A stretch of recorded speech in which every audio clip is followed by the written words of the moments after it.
Welcome back to the deep dive. Today, we've got a really wild story for you.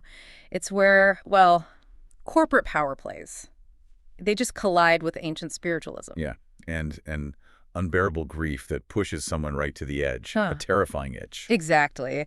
And the line between life and death, it gets incredibly thin, astonishingly thin. Mm-hmm. So our mission today is really to pull out the most compelling stuff from this stack of sources we have. Forces that plunges into a story that spans, continents, even dimensions. And we're going to unpack these shocking connections, really undeniable links between a Memphis business empire And the hidden and, frankly, deeply dangerous world of Indonesian spiritualism. It sounds almost unbelievable, doesn't it? It really does. But what makes this deep dive so compelling, I think, is how it forces you to confront, well, not just human evil, but something else, something older, more powerful. Right. We're going to see how this one act of corporate ruthlessness, basically, it sets off this chain reaction. Unleashing forces nobody could have seen coming. Totally.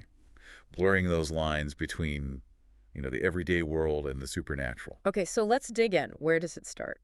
It kicks off in 1984, Memphis, Tennessee. Right, with Randolph Clare. Mm-hmm. He's the head of Clare Cottonseed. It's this family business, profits from the southern soil, very traditional roots. But Randolph himself, he was looking forward.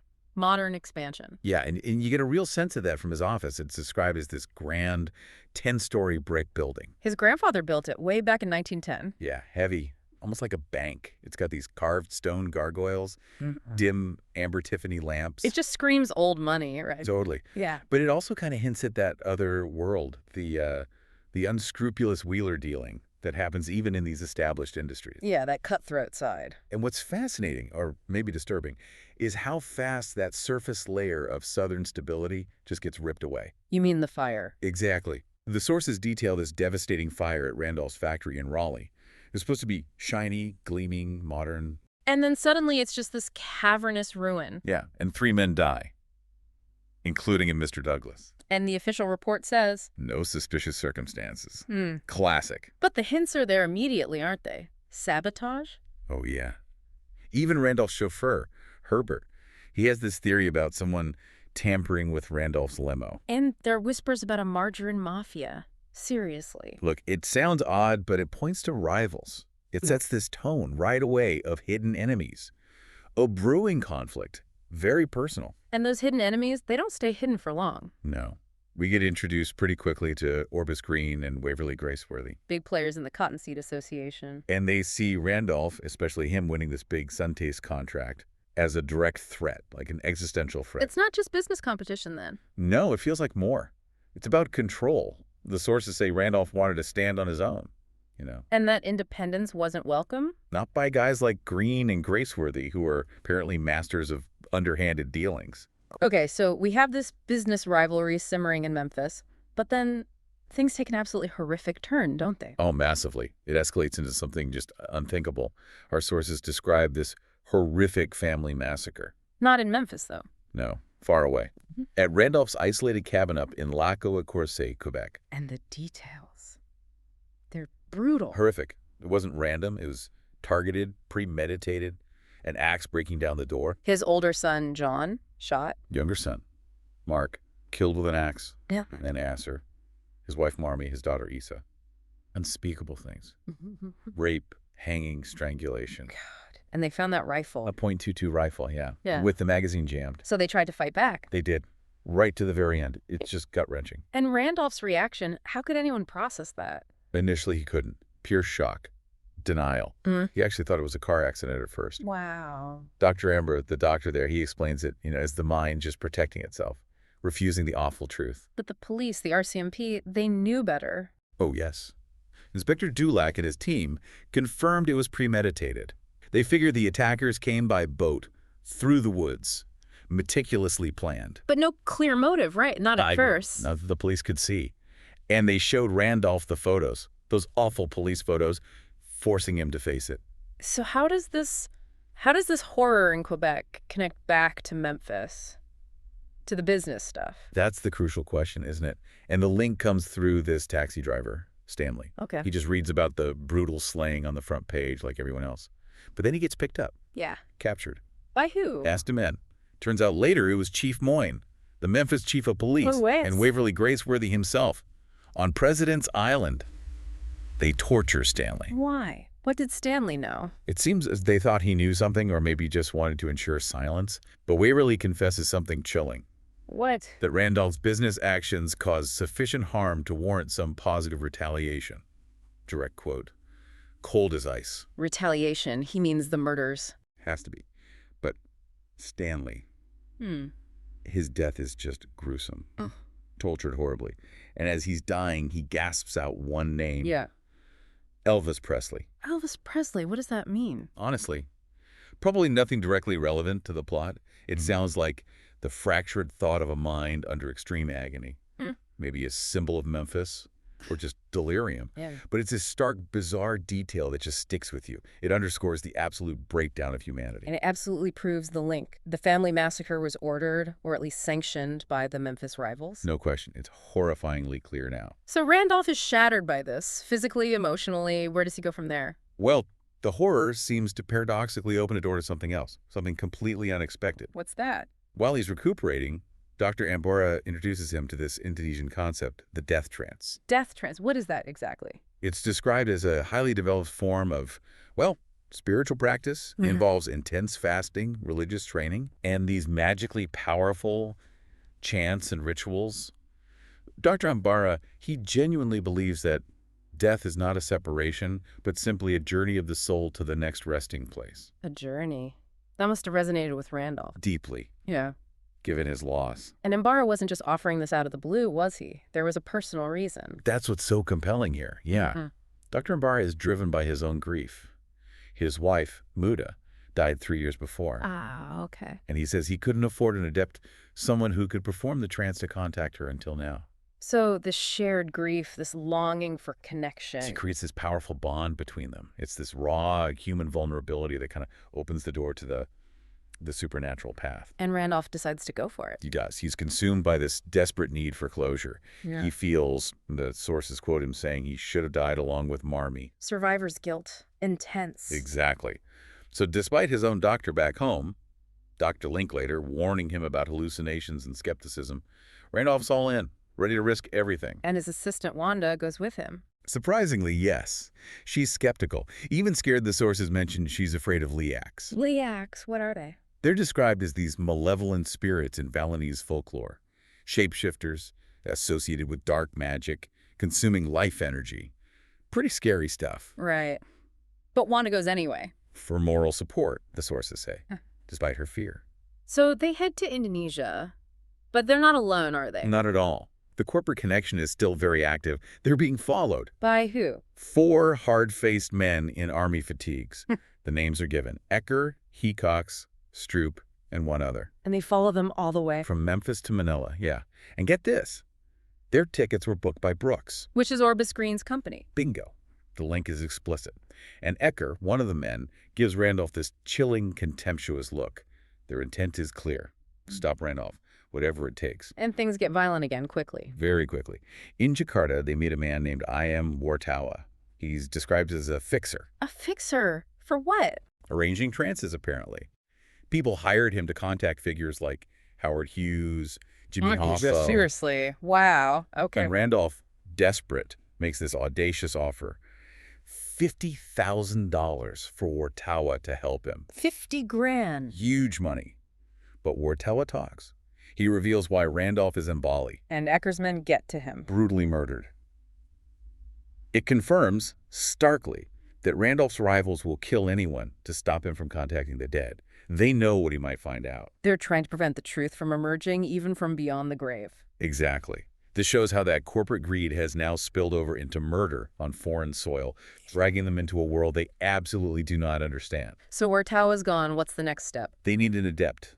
The search shifts to Bali to find Michael Hunter. We see. He's young, Balinese American, mixed heritage, a half-caste, as the sources somewhat crudely put it. But he's known to be an adept. Does he have a history with this? Oh, yeah. A pretty intense one. His father apparently self-immolated to achieve spiritual understanding. Whoa. Okay, that's extreme. It is. But within certain spiritual contexts, it's seen as this ultimate sacrifice for enlightenment. And Michael himself, he's apparently met his father in trances before. Yeah. So he has the ability Inherited, perhaps. And he's reluctant. Very reluctant. He doesn't want to do another death trance Why not? because of a traumatic past experience. He says, Layax killed my Padanda. His priest. Yeah, his high priest, his spiritual leader. Yeah. And his friend, Nanti, was almost killed too. So he's seen how dangerous this can be. Understandable. So how does Randolph convince him? The money. That $50,000 offer again. Ah. And Nanti, Michael's friend, frames it really starkly. She calls the offer violence because it leaves Michael with no choice. It's either the money or staying in deep poverty. Wow, that puts a different spin on it. It does. It shows how even these deeply spiritual things can get tangled up with material desperation. But in the end, Michael agrees, reluctantly. Setting the stage for the trance itself. Right.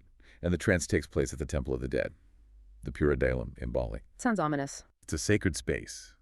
The rituals are very specific. Removing clothes, sitting cross-legged, calming the mind. Chanting Om. Exactly. It's all preparation for the spirit, the Antikirana Sarira, the subtle body, the real self, to separate from the physical. Okay. So Randolph starts the trance. What's it like for him? Intense. Overwhelming. The sources describe jangling music, a relentless drumbeat, his mind just exploding with Even noise. with Michael. Michael appears to him, but looking translucent and completely fluid. And he beckons Randolph, saying, rise out of your body and join me. So he's guiding him into the spirit world. Fully immersing him. A deliberate leaving of the physical. But the real world doesn't just pause, does it? No. Just as they're deep in it, Reese, that's Ecker's real name, the leader of the Mercs and his men find them at the temple. Oh, man. Bad timing. Catastrophic timing. And one of them, Jimmy Hecox, makes this terrible mistake. What does he do? He puts on a sacred mask he finds there. The mask of Rangda, the witch widow. A hugely powerful, often terrifying figure in Balinese mythology, represents chaos, destruction. You do not mess with Rangda. And what happens? The mask itself seems to react violently. Hecox dies gruesomely, head chewed off. Jeez. It's this profound spiritual desecration. Mm-hmm. Ignorant, materialistic ambition clashing head-on with ancient power. And it has consequences. It awakens the Liax. Exactly. They're unleashed. Yeah. Described as gray-suited, ashen-faced, demonic snarers of souls. Yeah. Mindless, vicious. Well, now they're being hunted in the spirit world. Yes. A terrifying spectral battle begins. They're chased through a Dutch cemetery nearby. A Dutch cemetery? Yeah. And the spirits there, the Dutch dead, they actually try to help. They Oh. throw themselves at the Liax, sacrificing themselves to protect Randolph and Michael. It's described as this hopeless but almost happy self-sacrifice. Wow, that's incredible. Brave spirits. And one spirit, named Natalie, even calls out, "Don't forget me." It shows these spirits aren't just mist. They have agency, courage. How do they escape the Liax? Michael thinks fast. He grabs a mirror from a nearby restaurant, uses it to deflect them somehow. A mirror, like reflecting them. Seems like it. But the danger is still immense, and it's not physical. Bob Stroop, another one of Reese's men, is holding the mirror at one point, and his spirit gets attacked, turned into shreds by the Liax. But his physical body? No marks, no physical wounds. Chilling. It drives home that the threat isn't bodily harm, it's something deeper. Annihilation of the soul. Precisely. The damage is to the essence, not the flesh. So after this terrifying chase, this escape, does Randolph finally get what he came for? He does. After they get away, he finally confronts his family's spirits in the trance state. What do they tell him? Marmee, his wife, she reveals the absolute horror. He raped me. He raped my daughter. And then he tortured us, and then he killed us. Oh my God. And she identifies the perpetrator, Reese. Ecker. The mercenary leader. Yes. This is it. The core aha moment. The confirmation Randolph needed. It brutally links the corporate rivals, through their hired killer Reese, directly to the unspeakable acts committed against his family. The ultimate horrifying truth. Just when you think it can't get any darker, there's another twist, isn't there? With Waverly Graceworthy. Yeah, this is really something else. It reveals a whole other layer to Waverly's desperation. He's not just a cold businessman. What happened? He's consumed by his own grief, apparently. Over his deceased wife, Ilona, there was infidelity, pain. Her death left him in unbearable pain. Yeah. He tries to force Michael to help him contact Ilona. In the middle of all this. Yes. But when Ilona appears in the trance, she's cold. Yeah. Brutal. Tells Waverly, "You meant nothing to me ever." Harsh. Incredibly. And then, this truly bizarre, perverse twist. Ilona demands Waverly's sacrifice to Rangda. Sacrifice himself? Why? To save Michael, whom Ilona calls my son, What? Her son? The sources don't explain that connection fully, but it's this shocking revelation. Maybe metaphorical, maybe something else. But Ilona demands Waverly die to save the boy she considers her son. And Waverly. He does it. Unflinchingly sacrifices himself. He's consumed by Rangda. Why would he do that after everything? It's so twisted. Maybe a final desperate act of love for Ilona, a perverse kind of atonement for his actions. Hard to say, but he does it. Wow. And after his sacrifice, Rangda and the Liaks finally fade away. And Randolph's family. Their spirits begin to dissolve too. They now belong to Barang Keket, Who's that? a benevolent spirit in Balinese mythology. Represents good, protection. It suggests they found peace, released from earthly ties. So their journey is over. For them, yes. And it means Randolph can't contact them anymore. It's final. Okay, so the trance ends. The immediate supernatural threat is gone. What happens back in the normal world? Does Reese face justice? Sort of. He's eventually extradited to Quebec, tried for homicide. On what evidence? U.S. Army dog tags found under the floorboards in the cabin, linked to him. Ah, solid evidence. Enough for a conviction. He gets life in prison. But he commits suicide in his cell. Leaving a note. Yeah, a cryptic one. Just 2 words. Fishhook. Fishhook. Any idea what that means? No clear explanation given in our sources. Another strange dangling thread. So, yes, some justice, but it feels incomplete, doesn't it? Especially knowing the conspiracy went higher. Right. Does Randolph figure out the full extent of it back in Memphis? He does. He realizes Neil Sleeman, someone presumably close to him in the business, subtly betrayed him. And Chief Moyne's complicity becomes clear, too. The police chief. Why was he involved? Money. Waverly had apparently given Moyne money to cover his daughter's hospital bills. So Moyne was compromised. Bought off. Exactly. Made him unwilling or unable to investigate Randolph's claims properly. It just shows how deep the corruption ran. Power, money, twisting everything. And is that the end of the supernatural element? Yes. Or are there aftershocks? There's a really chilling footnote in the sources about that. An incident 2 years later. Where? Joplin, Missouri. A man was found torn to pieces as if by wolves. Oh, no. But the only witness, described as a partially blind derelict, said the attackers had faces like ashes and eyes like orange fire. Liaks. Sounds exactly like the description, doesn't it? Yeah. The implication is terrifying. The Liaks weren't contained. They're now loose, bleeding into the real world outside Bali. So Randolph's journey didn't just affect him. It potentially unleashed something. That's the implication. This isn't just his story anymore. It raises questions about our reality. What about Michael Hunter, the adept? How does all this affect him? It changes him fundamentally, you can imagine, after those experiences. He must be traumatized. Definitely. He confesses that coming to America, experiencing that, has made the temples, the trances, they seem diminished now. Less important somehow. So he wants out. Seems like it. Randolph offers him a job. Vice President Clare Cottonseed. Big offer. And Michael? Refuses. Says he's thinking about taxi driver. Wow. From adept battling demons to taxi driver. It symbolizes a choice, right? A desire for a simple, normal, safe life. Far away from the spiritual battles.